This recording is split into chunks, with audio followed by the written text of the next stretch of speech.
Almost 50% of everything you are habits, starting from the time you wake up to how you brush your teeth to what you eat for breakfast. We humans, by our nature, are creatures of the habits because your brain always looks for the shortcuts, and then these shortcuts slowly turn into the habits. Which means if you develop the bad habits, your life will slowly turn into the miserable, mediocre life. And over time, that will seem normal to you. But that also means that if you can develop the right habits, you can turn your life into the more productive, successful, and happier life. Hey friends, welcome back to the channel. If you are new around here, we're talking investing, the stocks market, and productivity. So if you want to learn how to invest and be aware of what's happening in the world of finance, make sure to subscribe and hit that bell button. Today we are going to talk about the habits that are literally destroying your life and making you miserable. You can't be building wealth while your life is mediocre. So if you wanted to make this year far better than the last year, get rid of these 5 habits that are stopping you from getting rich and achieve your goals. Not thinking long term. When we see the successful person, we tend to think that they might be the smart, talented, or just pure genius. Of course, that's true to a certain extent. However, multiple studies have shown that the number of the reasons that sets successful people apart from the rest is that ability to delay gratifications. It is when the resists of temptations of the immediate smaller reward in order to receive the more sustainable reward later.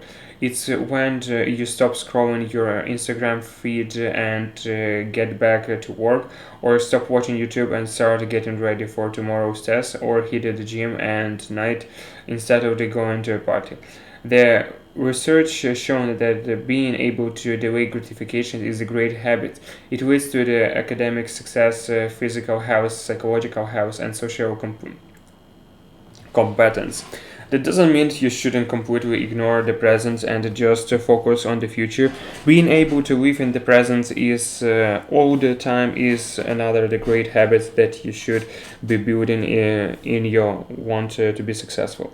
In the traditional meaning, take success alternates. For example, on the pitch, they play around with the balls.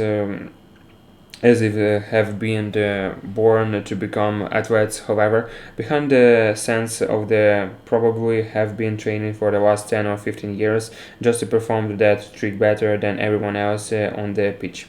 So, to become a successful athlete, you can't be expecting to be rewarded right after each training sessions. You have to understand that you might need to work super hard for years to achieve the day any meaningful result. Second, arguing with the dumb people.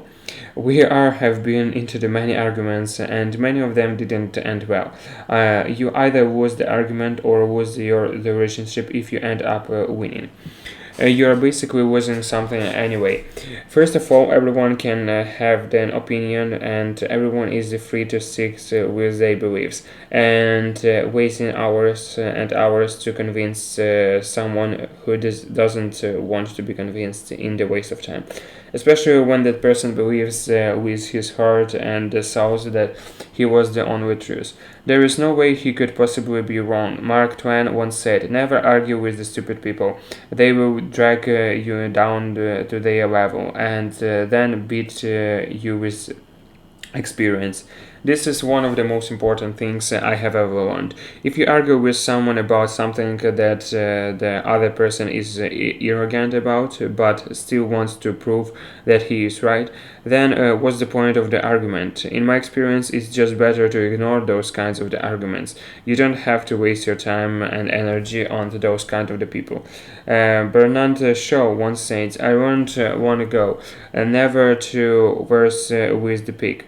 You get dirty, and besides, the pig likes it." So wasting too much time on the social media. Did you know that average person use at least 2 hours every single day browsing his news feeds on social media? That might not sound like a big number, but it adds it up to over the 5 years over a lifetime.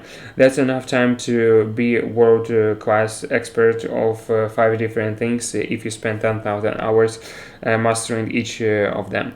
But that's just the trip to iceberg because when it comes to kids and teenagers, they spend up to 8 hours of their day on these things. That's called social media, and this number is only getting higher, and in the matter of years you might find yourself spending as much time on Facebook, Instagram and YouTube as you spend on sweeping. Ridiculous. But how on earth we ended up like this? Just last year, Facebook made over the $78 billion in the revenue. To put the number into the perspective, that's twice bigger than the entire budget of Ukraine, which is the largest country in Europe. And the big chunk of that almost Facebook spends on the figuring out how to make their performance as addictive as possible. Besides them, you have YouTube, Snapchat, and other social media companies trying to do the exact same thing, because the longer you stay on their platform, the more money they are going to make. It's that simple. Unfortunately, they have figured out the way to manipulate us. There is a little chemical in your brains that knows dopamines. It constantly searches for the reward because every time it gets it, it spikes and makes you feel good. That's why you constantly check your phone every time it buzzes. When someone likes or comments your pictures or good for a bit follows you, your dopamine surges. And when your brain knows that it can be an easy dopamine spikes, it will constantly push you to check your Instagram even when your phone doesn't even buzzes. And that's known as the phantom vibration syndrome. I guess it's impossible to completely stop using social media today because you have to somehow keep in touch with your friends, colleagues, and their relevance, but I don't make it a habit since it will slowly ruin your life. Fourth, sitting regardless of who you are definitely sit a lot. And that's normal in today's world. Think about it. When you wake up, the first things you do is to sit down and have breakfast. Then you get into your car or a bus to sit and get to your workplace. And once you are there, you're probably going to sit next 4 hours to do your job. And then you get back home. You will sit again to relax and watch something. You might not see anything wrong with that, but our bodies were built to sit all the time, but rather were built to move. That's why sitting is very unhealthy. I know the idea that sitting can be harmful seems insane at first thought, because sitting is our default positions when we work, study, socialize, or travel. However, studies after studies have proven that it's one of those things that it's slowly killing you from inside. When you sit down, your blood flow significantly slows down, and it creates pressure and makes it difficult for your heart to pump blood. In fact, studies have shown that sitting more than 10 hours a day can feed you to develop the heart disease, diabetes, or a cancer. For instance, if you stand up and move every 15 minutes, you are going to live significantly longer than someone who would move every half an hour.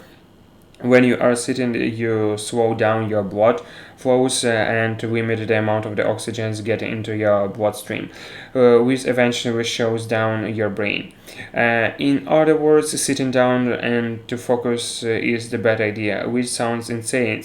We didn't even talk about possible back problems. So, what should you do? Move. Comparing yourself to others, do you sometimes feel like you are falling behind, as if everyone is doing something important and achieved great stuff while you are not? I mean, some people are already planning to visit Mars while you can't even find a job. People out there are changing the world, making billions of the dollars while you can't even figure out what you want out of life. Even if you put aside those who are much older than you are and argue that you still got time to achieve that they have achieved, you still can find a lot of the people at your age who have achieved the level of the success that you can only dream about. It completely destroys your self-esteem, and that's the problem. You don't understand that your life is yours, and it is different from any other life that has ever existed. You can't compare your life to anyone else, even the phone people who are around you, who are doing the exact same things that you are doing, who are influenced by the same factors that you are influenced. At the end of the day, you are the completely different identity with the different mindset, strengths and weaknesses that anyone else. Our school systems has made us think that we all should move in the same directions at the same speed. We all start schools almost at the same age. We move from one grade to another at the same time and then get into the college. This process has shaped our idea of life, that we are all identical with the similar passions, goals, and opportunities, and so on. When in reality we are not. Life doesn't provide you with the fixed timeline, but rather it's a very unpredictable and spontaneous. If one has achieved something at a certain age, it doesn't make it necessary for others to achieve the same thing. Some people achieved financial success at the early age, while other creates the one loving family at that time. And this is something that you have to accept. Your life is journey that you are going to create, and it's going to be different from anyone else. So stop comparing yourself. I hope you guys have enjoyed this video, and if you did, give this thumbs up. And if you are new around here, then make sure to subscribe and turn your notifications. Thanks for watching, and until next time.